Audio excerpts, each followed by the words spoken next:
Hi friends, we are going to see how to make some eggless homemade cookies. These cookies are very crumbly, which will literally melt in your mouth.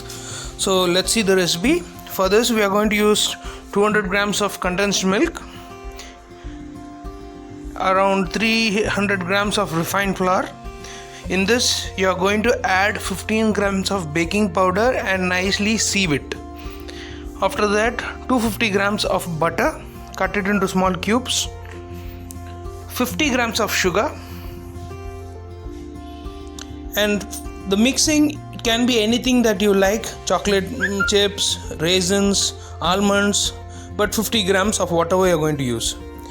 So in a mixer or with an electrical mixer or by hand, soften butter, add the sugar to it and nicely let it process or let it blend properly so that it becomes into a smooth creamy paste.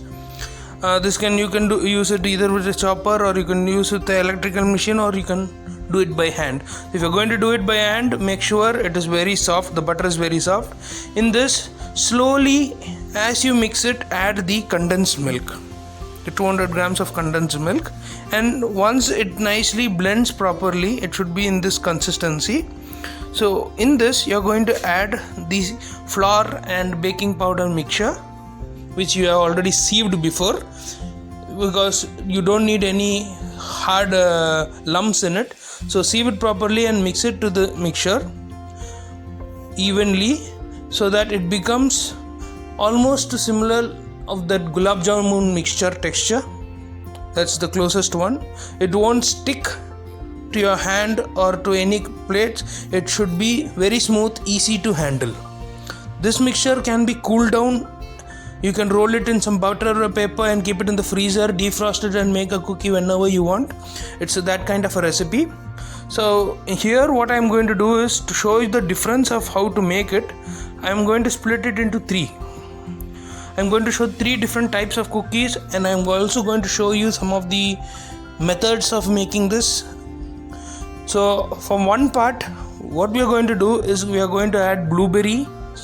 These are dried blueberries, you get it in the market. You can add sultanas, raisins, anything. Nicely mix it up evenly so that the blueberry is there in each and every nook and corner of the mixture. In the second mixture, we are going to add almond powder. I'm just going to powder it. You can add cashew nut, you can add pista, whichever you prefer, any kind of nuts. This one also has to be mixed nicely so that it is incorporated all over the flour evenly. Like you can see the dots here, that is how properly it should get evenly mixed. And the third part, the favorite one, everyone's favorite, here I'm going to add choco chips. Now this one also, you can also add tutti frutti to it if it's available to you. So this is a recipe where you can add any kind of mixture. So now we have a choco chip cookie, we have a blueberry cookie, and we have some almond cookies. Now to show different methods of it, this one is the almond mixture. So what I'm going to do is I'm going to separate these into small even sized balls. Approximately 10 pieces would come out of it. Can be around 10 grams to 15 grams each, not more than that. You can make it small, you can make it into 5 gram mini cookies, you can make it into 20 grams big cookies. I'm going to show the different methods. Here this is roughly around 10 grams of normal cookies. So this is the store-bought cookies that you can get. What I'm doing is now I'm going to use my knuckles and just give it a press so that it gives like a indent on the cookie. Why I'm doing this now is because I am going to keep one piece of almond on all these cookies. So this one gives a nice texture and a shape, because this cookie is not going to melt and become smooth. It is whatever shape you are going to keep it in, it's going to hold that shape. It will be in that shape after cooking also. So you can shape it however you want. So this is one method at 160 degrees Celsius for 15 minutes or to 20 minutes. Now the blueberry cookies, I'm going to make it into big cookies that you get in the markets, big ones, around 20 grams each. So I'm going to make roughly around 6 to 8 pieces out of this mixture. So there should be enough 2 to 3 4 portions of the cookies in it, the blueberries in it. In this one, now what I'm going to do to give a different look, I'm going to use a fork and just press it. I have just given 1 indent to 2 indents on top of it. You can just mark the fork on all 4 sides also, however you want. Many texture, you can even put any designs on top. If you have a imprinting of a design, you can just press it, that design will stay there.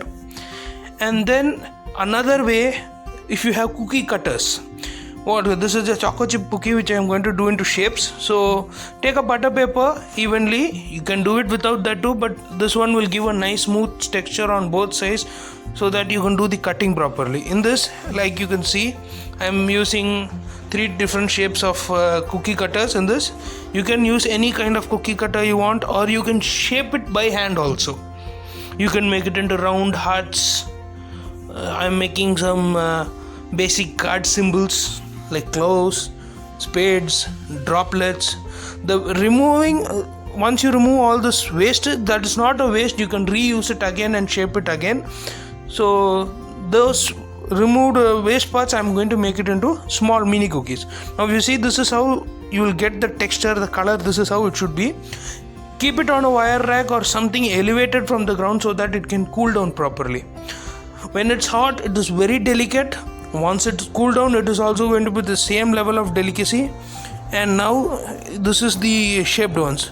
So you can cook it in any shape you want, any method you want, any ingredients you can add to it, but the base is going to be the same. And these cookies will literally crumble in your mouth. This is very soft, very delicate.